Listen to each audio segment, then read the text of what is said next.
यह क्लास कक्षा 10 के लिए है। आज हम लोगों को पढ़ना है दो टॉपिक, संक्षारण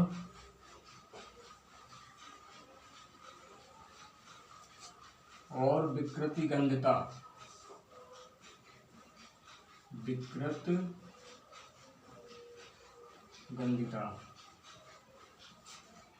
हम लोग पहला अध्याय पढ़ रहे थे, रासायनिक अभिक्रियाओं और समीकरण, जिसमें हम लोग तमाम बातें पढ़ चुके थे।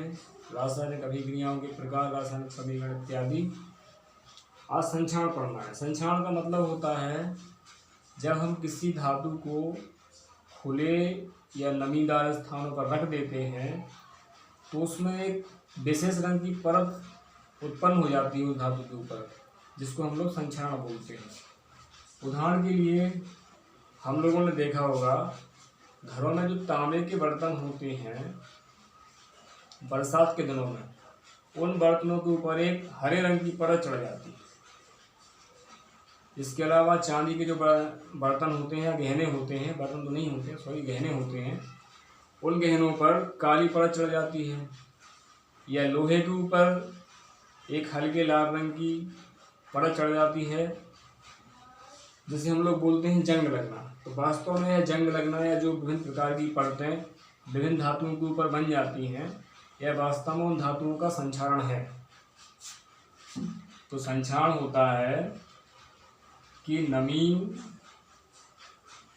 प्लस ऑक्सीजन, इन दोनों की उपस्थिति में संक्षारण की क्रिया होती है। नमी होगी तो संक्षारण होगा, ऑक्सीजन साथ में होगी तो संक्षारण होगा। नमी नहीं होगी तो संक्षारण नहीं होगा, ऑक्सीजन नहीं होगी तो भी संक्षारण की क्रिया नहीं होगी। तो इसका उदाहरण है, जैसे आयरन हमने बताया था, नमी यानी H2O के साथ अगर इसकी क्रिया हो जाए तो बन जाता है Fe2O3 plus H2। Ferric oxide बन जाता है, सॉरी Fe3O4, फेरिक ऑक्साइड और हाइड्रोजन गैस उत्पन्न होती है। तो यह सब एक उदाहरण है संक्षारण का।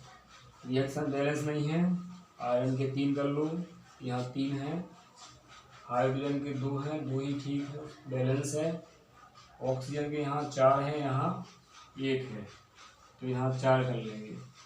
अब हाइड्रोजन के 8 हो गए, यहाँ पर 2 हैं तो 4 कर लेंगे। तो इस तरह से रिएक्शन बैलेंस हो गई। तो संक्षारण का सबसे अच्छा उदाहरण है लोहे में जंग लगने की क्रिया। लोहे में जंग लगना वास्तव में लोहे का संक्षारण होता है। तो इस तरह से हमने देखा कि संक्षारण क्या होता है। अब दूसरा टॉपिक है विकृतिगंधिता। विकृतिगंधिता का मतलब होता है जब किसी खाद्य पदार्थ की गंध, जो उसमें स्मेल होती है, वह विकृत हो जाए, यानी बिगड़ जाए, गंध बदल जाए, तो उसे बोलते हैं विकृतिगंधिता। बरसात के मौसम में जो वसा युक्त खाद्य पदार्थ होते हैं,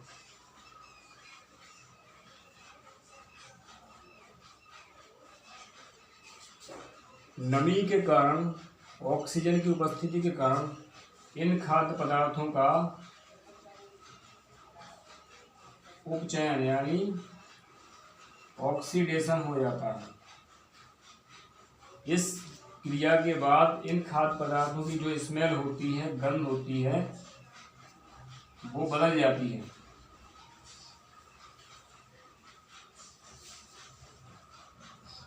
यानी गंध बदलकर कुछ बुरी जैसी गंध हो जाती है। तो इसी को हम लोग बोलते हैं विकृतिगंधिता। अब यहाँ पर संक्षारण से बचने के कुछ उपाय होते हैं और विकृतिगंधिता से बचाव के भी कुछ उपाय होते हैं।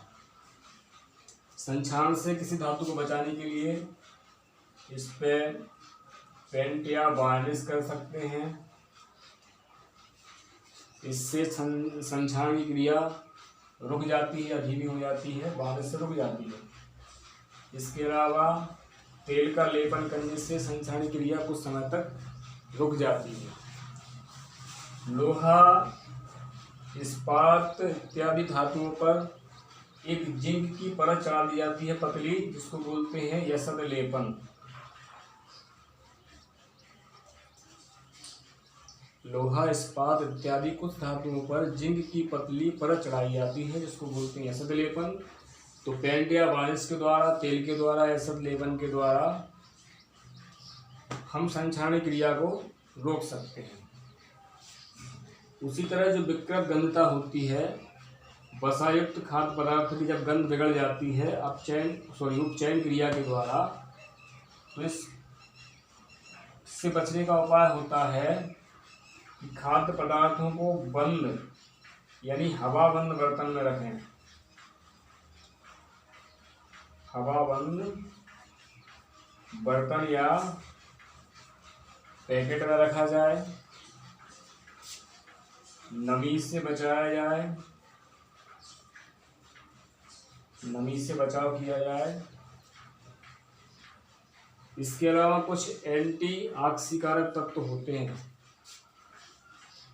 जिसे बोलते हैं प्रति ऑक्सीकारक तत्व। एंटीऑक्सीडेंट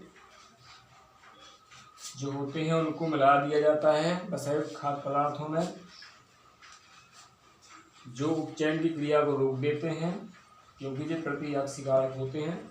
तो इस तरह से विकृत गंधता से बचा जा सकता है। इसके अलावा जो पैकेट बंद खाद्य पदार्थ आते हैं, उनमें हवा को निकालकर नाइट्रोजन इत्यादि गैसों को भर दिया जाता है, जिसके कारण जो पैकेट बंद खाना होते हैं, खाद्य पदार्थ होते हैं वसायुक्त, वो विकृत गंधता से प्रभावित नहीं हो पाते।